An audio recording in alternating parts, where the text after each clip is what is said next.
Greetings, humanity! Today is Friday, February 27th, 2026. Let's grok the news. I'm Robert Gardner, using Grok each weekday to help me search out and to summarize the biggest headlines in the news today. You also get the unparalleled benefit of this observer's opinions. We review a roundup of the most critical reports in the world from Islamabad, from Kabul, from Geneva, Washington, D.C., Mexico City, New York, Beijing, and the Baltic Sea, plus other places in the world as well. All of that coming up, but first, a deep dive into today's top story. Right after this, M.S. Gardner, my wife, is author of last year's Moon Meridian Prize-winning novella from April Gloaming Publishing, Wolf's Bane, a dark, serious, modern take on an old fairy tale, one you know very well, but you've never heard Little Red Riding Hood told like this. It's a page-turning Southern Gothic story for adults that you can't put down. It might not put you down either. Fair warning. Wolf's Bane, available now at thecuriousauthor.com. All one word, thecuriousauthor.com. Also available on Amazon. And now, let's grok the most important news in the world today, starting with our lead story, Dateline Islamabad, Pakistan, and Kabul, Afghanistan. Pakistan has declared open war on Afghanistan's Taliban government following a series of airstrikes that targeted Kabul and other Afghan cities, marking a dramatic escalation in long-simmering border tensions. Pakistani military officials stated that the strikes were in direct response to repeated Taliban-linked attacks inside Pakistan, including cross-border assaults that killed dozens of civilians and security personnel in recent weeks. Casualty figures remain disputed. Pakistan claims significant Taliban losses, while Afghan officials report civilian deaths, including at least one incident involving a hospital in Torkham. The Pakistani defense minister announced that patience has run out and described the situation as full confrontation, raising fears of a wider regional conflict involving nuclear-armed Pakistan. Analysts note this represents a stunning reversal, given Pakistan's historical role in supporting the Taliban, especially during the U.S. occupation. International calls for de-escalation are growing, but neither side shows signs of backing down. The fighting has already displaced communities along the porous Durand Line and threatens to destabilize an already fragile region. And now we grok headlines from around the globe. Dateline Geneva, Switzerland, Tehran, Iran, and Washington, D.C. U.S.-Iran nuclear negotiations in Geneva wrapped up, with both sides claiming significant progress.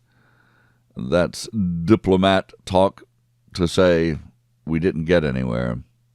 This was after what Tehran called the longest and most serious round to date. No final deal was reached.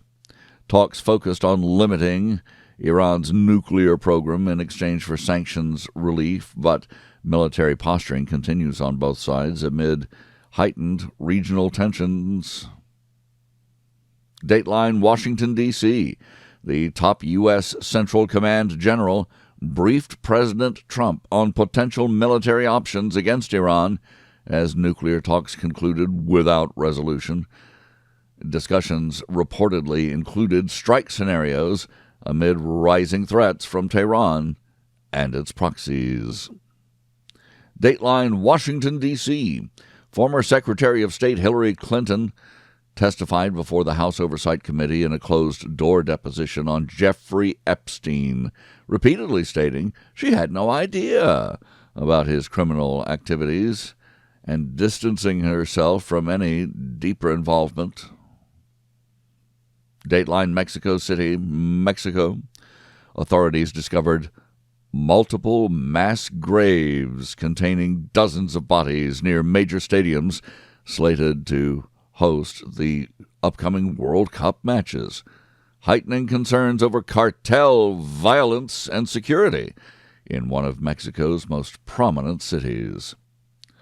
Dateline, New York and Hollywood. Paramount is poised to complete a $111 billion takeover of Warner Bros. After Netflix withdrew its competing bid, reshaping the streaming and entertainment landscape in a major consolidation move. This could affect CNN. This could affect DC Comics and many other properties. Dateline, Beijing, China. Chinese authorities have removed 9 high-ranking military officials in a sweeping purge just days before a critical political meeting, fueling speculation about internal power struggles and leadership transitions. To this observer trying to read what is really going on behind the scenes with the Communist Chinese Party is like trying to read Chinese tea leaves. Dateline, the Baltic Sea, Stockholm, Sweden. Sweden has concluded that a drone intercepted near a French aircraft carrier was likely Russian-operated, raising fresh alarms about hybrid threats and espionage in the Baltic region amid NATO and Russia tensions. Dateline, Washington, D.C. The U.S. government has fired at least 6, maybe 10 FBI agents previously involved in investigations related to former President Trump, including classified documents cases. This prompts questions about the politicization of federal law enforcement, especially during the Obama and Biden administrations. Dateline, San Francisco and Washington, D.C. AI company Anthropic has rejected Pentagon pressure to remove built-in safeguards for military applications of its technology, highlighting growing friction between Silicon Valley ethics and national security demands. To be fair, this observer has seen stories painting the same interaction as completely different. It's hard to say what's going on out there, although we do know that the U.S. military is planning to use Grok quite a bit, at least for its bureaucracy. Dateline, Havana, Cuba, and Florida. A deadly high-seas speedboat incident off Cuba left U.S. citizens among the dead and injured. Investigators are examining 3 possible explanations, including potential smuggling or confrontation scenarios. Dateline, San Francisco. Jack Dorsey's fintech firm, Block, has announced literally thousands of layoffs while citing gains from AI integration, reflecting broader industry shifts toward automation, even as economic conditions remain mixed. This observer is here to tell you that AI is about to take over a great deal of the white-collar labor force, sometime within the next 5 to 10 years, if not even faster.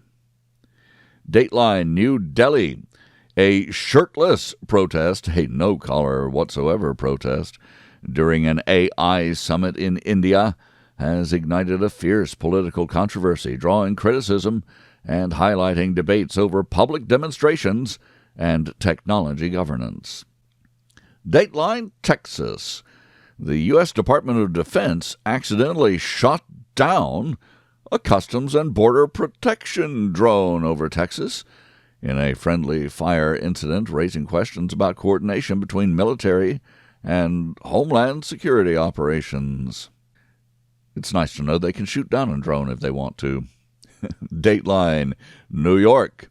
A Columbia University student detained by ICE agents was released following a meeting between Mayor Mamdani and President Trump with accusations of DHS misrepresentations now under scrutiny.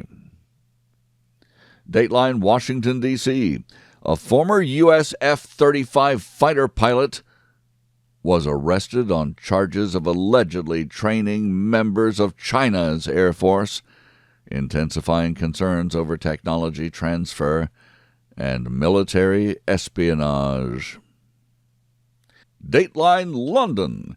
The Green Party secured a surprise victory in a special by-election, dealing a notable blow to Prime Minister Starmer and the ruling Labour Party amid shifting voter sentiment. Another Dateline from London.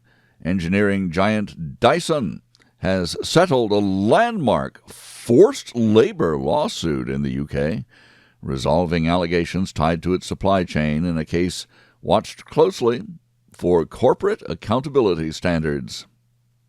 And Dateline, well, wherever you are tonight, NASA reports a rare parade of planets aligning visibly in the night sky, offering skywatchers a special astronomical event expected to draw widespread public interest. For what it's worth, this observer has observed this several times in his own lifetime, which is not so long that you could really call this rare. The planets line up along the ecliptic all the time. It's called the zodiac, folks. It's not that rare. But I thank you for listening.